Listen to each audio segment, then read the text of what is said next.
the Alex Belfield In Conversation podcast with daisymedia.co.uk. Hello, I'm Eamon Holmes, and you're listening to a man who my other half, Ruth Langsford, wakes up with every single morning. On the radio, you understand. Well, that's what he thinks. Alex Belfield. Now, my next guest is a man who is the star of the Royal Shakespeare Company and equally at home playing the Dame in pantomime.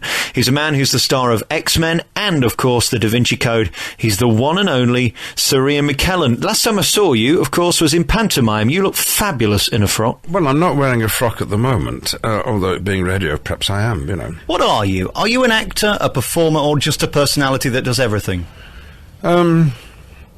Well, it's an interesting question, that. Well, of those three, I'm an actor. But I'm also an Englishman. I'm also gay. I'm also born in Lancashire. I'm also a son.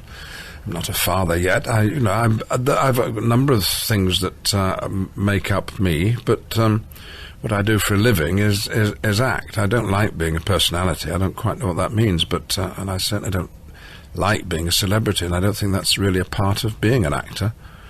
But it's forced on you when you're by studios who want to buy a lot of rather cheap publicity, and they send actors out doing things that they wouldn't normally choose to do in order to advertise the product. But there we go. But you're thrilled to be here with me. Certainly am, yes. The reason I say you're a personality, there are few actors who can entertain in real life. They can be brilliant people with a script, but everybody loves to get you on their chat show because they know you'll be great value. Oh, that's very kind of you to say so, and that is something I've had to learn to do. I mean, since very early days in growing up in Lancashire, where I was a frightened little boy. I was shy. I was bullied. I was the runt, really, and not very clever, not very emotionally developed, no good at sport. The only thing I seemed to be any good at was somehow getting up on a stage where I could feel confident. Confident because I was speaking somebody else's words. I knew when I was going to walk. I knew what was coming next, and there was nothing to be frightened of.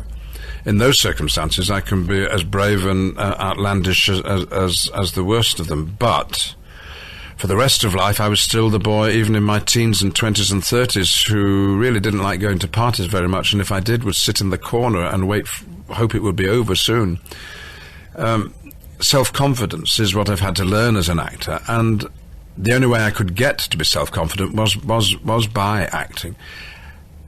And I've had to teach myself to be any good at being myself, so-called. You know, if you go on the David Letterman show in the States or the Jay Leno show, these big chat shows where you are required to be funny, where you are talked to in advance and say, what funny things happened while you were making X-Men 3? And my mind goes totally blank and think, well, if you want someone to be funny, get a professional comedian. I'm not funny. All I can do is hopefully be myself, and myself is really talking rather seriously about my work, not making jokes about it, because I think it's a serious thing that I do for a living.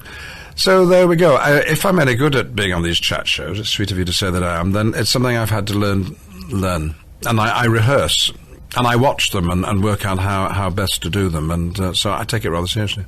Would you prefer not to do them if you had a choice? I certainly would, yes. So are you still as shy as you were when you were a child? Inside there's yes, I probably am.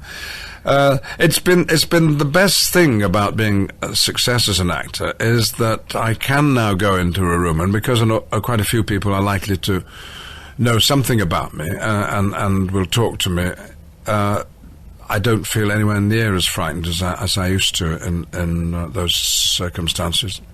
Where do you think your lack of confidence came from? What happened to make you worried about yourself? Well, it wasn't that I looked odd. I wasn't a chubby little boy, and I didn't have a funny-looking face. I think probably it was that, quite early on I realised that I was different, and my difference centred on my sexuality. And when I was growing up, to make love to anyone of your own gender was actually against the law. You could be put in prison for it. Well, there's nothing like that for inhibiting a boy's self-confidence. And, I couldn't go to a party and be myself at the risk of someone hitting me and reporting me to the police, literally. So that tends to make you quiet. And before those days, when I was coming to terms with being gay, not a word we used, queer is what we said we were, because everybody else called us queer. you don't get to talk to your parents about it, or your other people in authority in your life who you might trust, like friends of the family, or people at church or Sunday school or at school. You're left rather on your own. And if you're on your own, then you're not very confident when you're not on your own. So you felt like an alien visiting a planet that you didn't really understand? I felt quite happy about what I was. It was the rest of the world that seemed to be odd, not me. It didn't feel odd to be gay. Other people kept telling me I was odd, so there was something wrong with the world. I mean, so I did at least gain that amount of self-confidence. And then when I met other gay people, mainly at university, but principally when I became an actor in the British theatre, where there were fortunately quite a lot of people who were gay, then life got relatively easy, and so it's remained since. But it was hard going, and still is hard going for a lot of people. I still take calls on phone-ins from people who are struggling with it today. Do you think that coming out business will ever be easy for people? Well, it gets easier as long as the more at ease the rest of society becomes. When you come out, you have a series of problems. You come out, you're ready to come out, you've had enough of lying, you want to be honest, you want to join the human race, and you tell somebody. And that person says, "Oh, thank you for telling me. That's how wonderful that you shared something so important to you. Thank you very, very much indeed." Now, you're not going to tell your dad, are you? This is your mother speaking.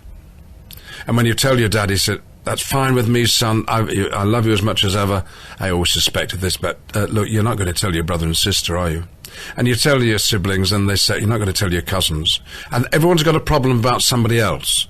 Well, congratulations to you for being such an inspiration to so many people, and maybe your strength will be passed on to them.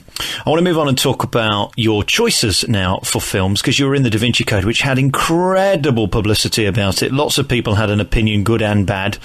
Do you care about the reaction to your films, and do you ever concern yourself that if you're in something that is maybe politically swayed or has religious connotations, that you could lose work in the future from it or cause offence? No. Causes offence?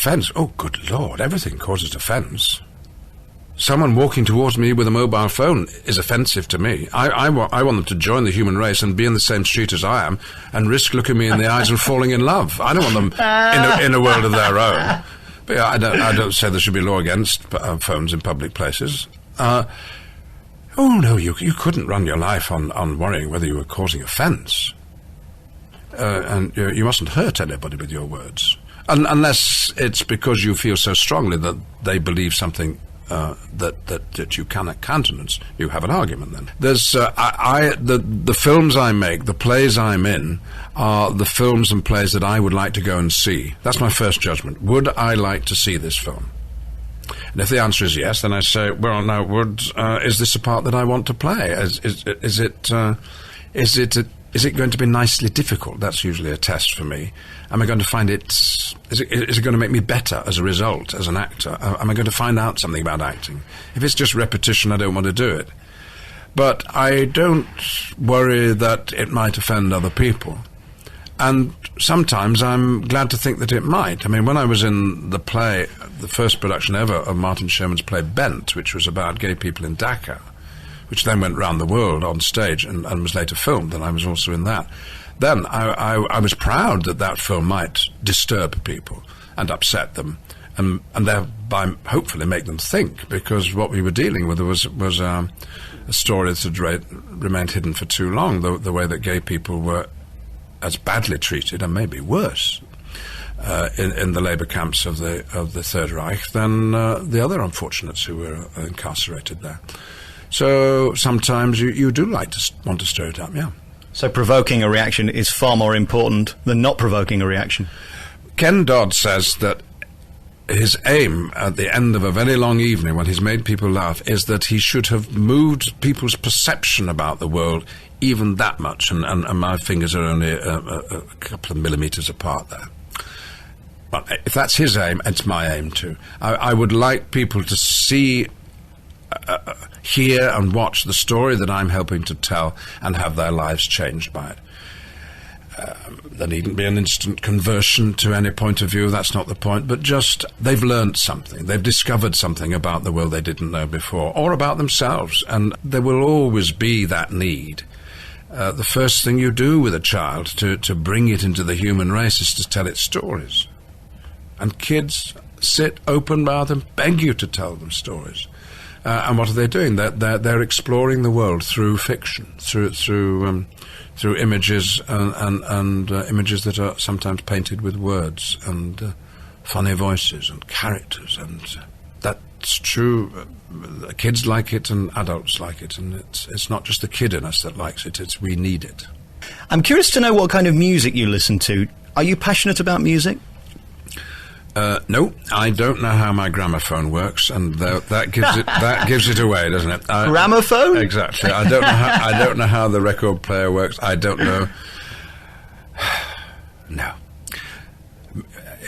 Live music, yeah. I'll go almost anywhere for live music. I went to see the Stones recently in Seattle. I met Gary Barlow, who's invited me to go and hear Take That. I love going to the festival hall and hearing any sort of piano music. I'm distraught that Ronnie Scott's is closed at the moment, the jazz club in London. So any live music I love, but recorded music I do have a problem with, because I feel you have to listen to music. Stop and listen. Everybody else seems to be able to get on with their lives and have the music on. Well, I don't know how they do it. And I go into restaurants and people suddenly say, "Oh, I love this Madonna track." And what? Madonna?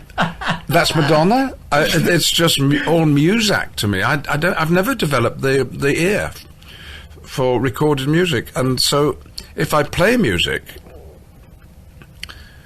not on 78s anymore, but I do sit down and listen to it. If I come across music I like on radio, I will listen to it, but I won't just have it on. All right, we'll leave music and go back to acting. It seems to me, you're quite unique. There aren't many British actors that make it big time in America, really, are there? Why are you so special? Steady on. Or don't tell Anthony Hopkins you've just said that to me. Or Mike Gambon, or, John Hurt. There aren't many, though, are there? There are quite a few oldies, but there are good old parts.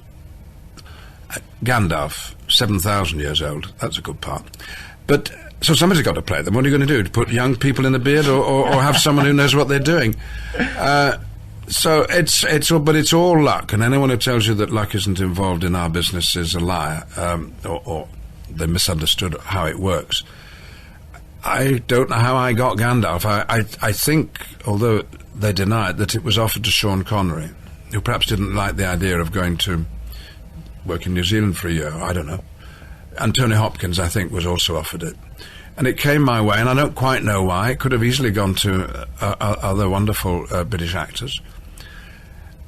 But it didn't, and my life has changed absolutely as a result, because I am now known by an awful lot of people who've enjoyed those the films in the trilogy, but also known by people who employ actors. That, more crucially, I'm thought to be reliable. I can still stand up and I can learn the lines, and I don't cause any fuss. Well, that's something with an actor. So I'm a well-behaved little lad, really. So, you don't cause any fuss, fall over the furniture or anything. I don't cause any fuss. and I've learned how to do the job after a number of years at it. And when I made my first big film, which was Richard III, a film that I helped to write, adapt Shakespeare's words and produce and act in and put together, I sort of joined the film industry for the first time and was taken seriously. But to prepare for that, to prepare for being in front of the camera convincingly, I was in a number of films that people thought I was crazy for doing. I played a very small part in an Arnold Schwarzenegger movie, and other movies in Hollywood, very tiny parts. I was in an odd western, playing a Yorkshire rapist in a cowboy hat. But I was doing all that to find out what it was like to be in front of the camera, so I've kept learning. But now I can do it. So if you can do it and you're my age and there are old parts, well, you're going to be considered. So there's nothing special about it. What is the skill to being a great actor from an average actor? What do you do that makes you better? Is it bringing it in, being more subtle? Well, probably playing great parts. No. So you can be the best actor in the world. If it's the wrong script, you'll still be rubbish. Of course. Of course. And I won't give you the examples from my career, but there are plenty of them. And, you know, come Oscar time, it's the parts that win the awards, not the actors. Well, they have to be well acted, but it's the parts. So there you go. And actors know that. You play the best parts, you might be considered to be the best actor. And why would you want to play parts that weren't any good, if you had a choice in the matter? But greatness, you know, what is a great acting? You sort of know it when you see it. And on the whole, I think of the theatre great acting, and I think it's an ability really to entertain a large number of strangers in a room, and tell them a story in such a way that they all go out not just feeling that they've had their money's worth, but they have had their lives, I don't know, altered a little bit. I mean, but then it would be the play that did that. It would be the whole experience. It wouldn't just be the one actor, you know. I don't know. Maybe we say, certainly of painters, that a great painter you might define is the painter that makes you see the world differently. Now, L.S. Lowry, the favourite English painter, modern painter, amongst the public, is rather looked down on by the arts establishment. Well, they're wrong, because now you can go out and look at a crowd, and all you can say about it is, it's exactly like an L.S. Lowry painting. Well, he told you that. Nobody else had pointed it out before. Not even Bruegel knew that a crowd behaved like that. You watch a crowd going to a football match, they're behaving like a crowd does in a Lowry painting. That's greatness. Now, if an actor can do a little bit of that, in his way, perhaps that would be a definition of greatness. Do you prefer the intimacy of a theatre? Do you prefer the immediacy of being able to entertain an audience? Or is it quite nice to be able to do a retake if you do it wrong? I find it easier these days to work in a very small theatre. I've just been working in the Dunmar Theatre in London, which only seats about 200 people, and you can give there a cinematic performance, which that is a performance that doesn't select.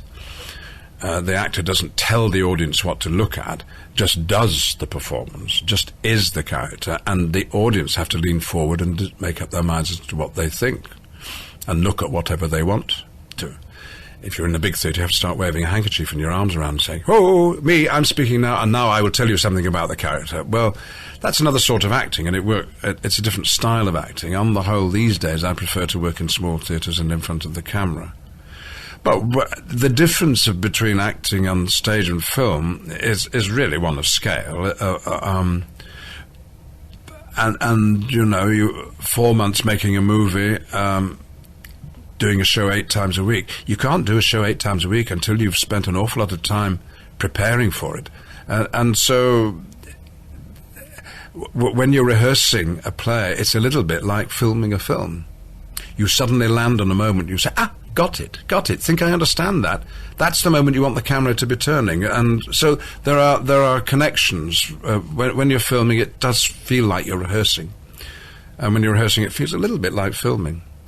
But then when you have to put it all together, and you get in front of an audience, well, then it's something else altogether. And that's why, on the whole, actors who do both will, I think, always tell you that for the real visceral thrill, it's the live performance where anything can happen, and where you don't do this what you did last night. You do something different for this group of people. Live theatre, not dead theatre, not repetitive theatre.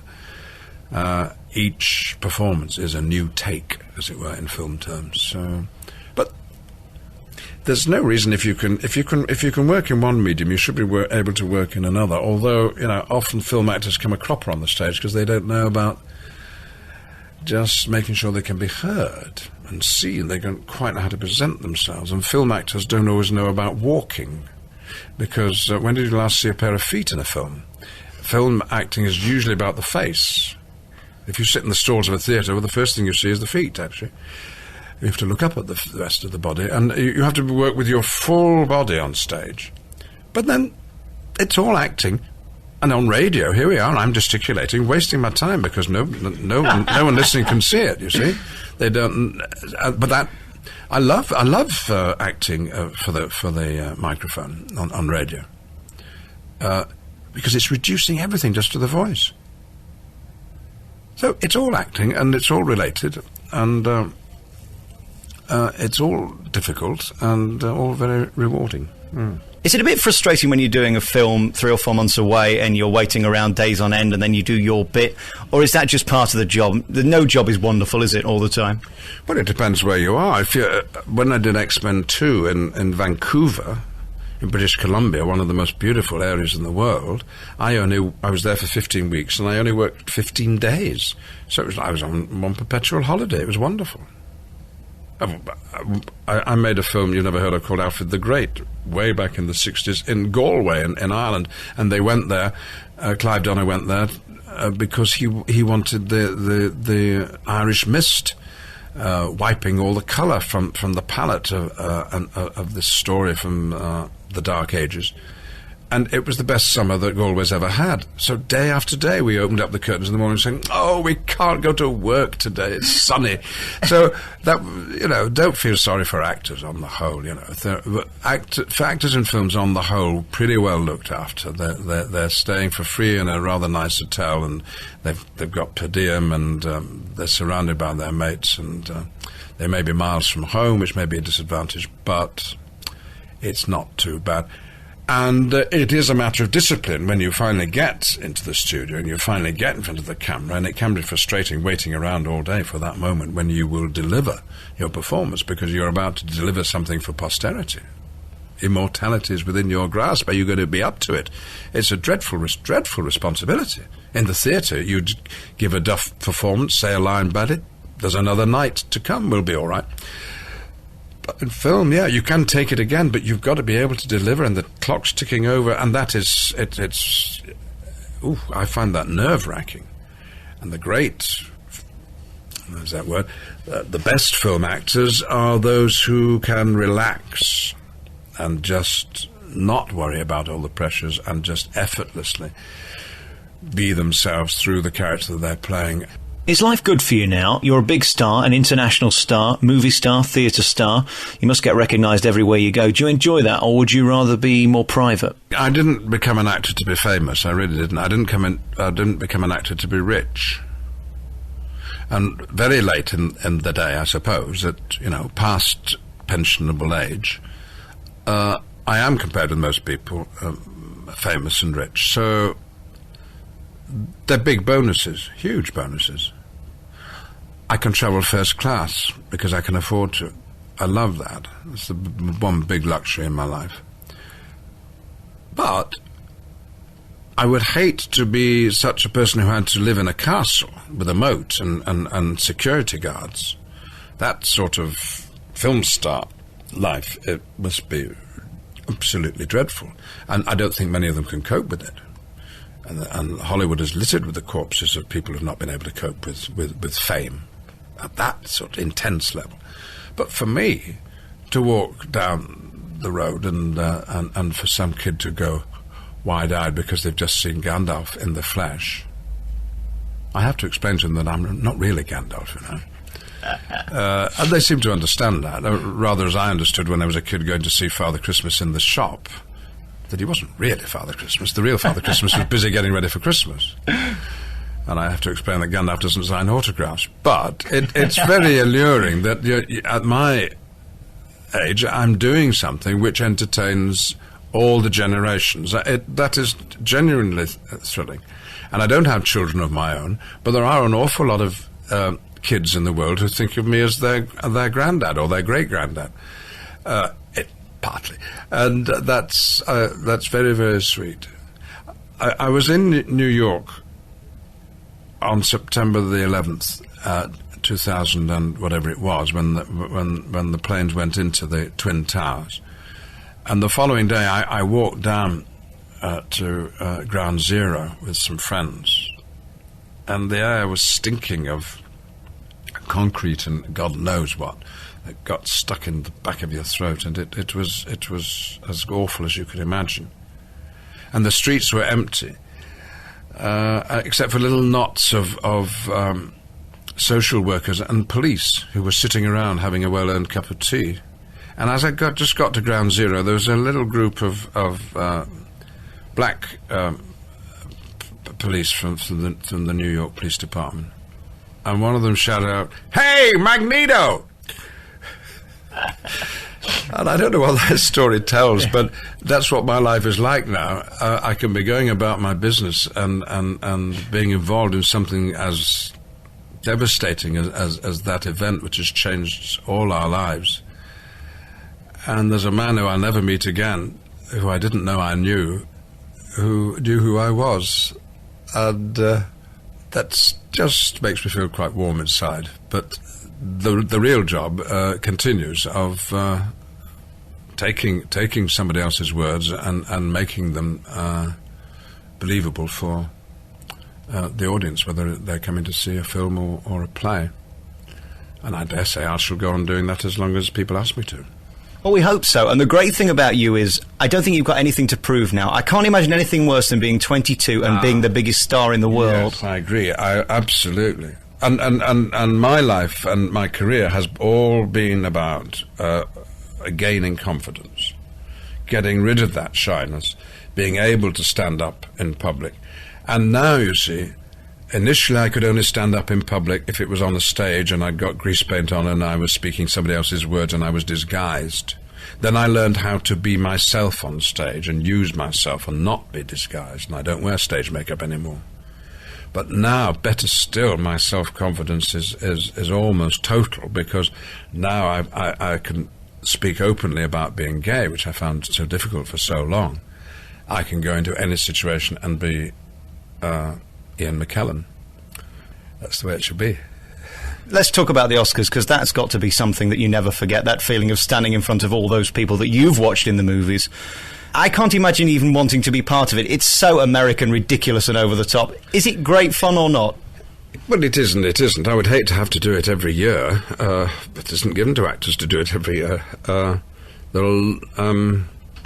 you know, I've been to a lot of odd places. I've been to Buckingham Palace a few times, and the thrill of that is seeing how it works. How do they do it? Oh, that's how they do it. Oh, look what they do. And it's the same with going to the Oscars. Oh, that's how it's done.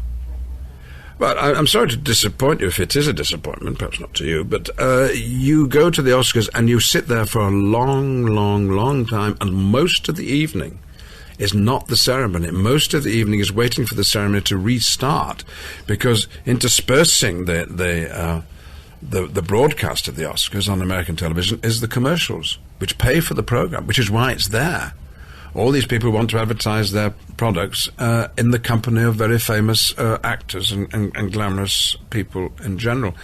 And so I'm watching how it all works, and seeing people at close quarters, and most people at the Oscars are not having a very good time, unfortunately, because they're very nervous, and if they're caught up on stage, they don't quite know what to do. And of course, all those actors who never appear in public normally, having to make a perilous walk down some stairs from the back of the stage. You can always pick out the theatre actors. Theatre actors rather like coming down a pair of stairs. They know what it's about. But film stars, no, they're very nervous about it.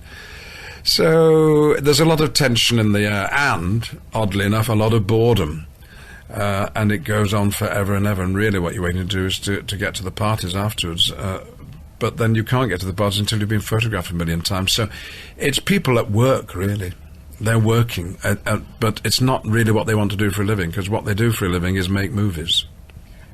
I'm giving interviews. I went to Berlin to advertise Richard III, and I gave 75 interviews in 3 days. It's ridiculous. The Alex Belfield In Conversation podcast with daisymedia.co.uk.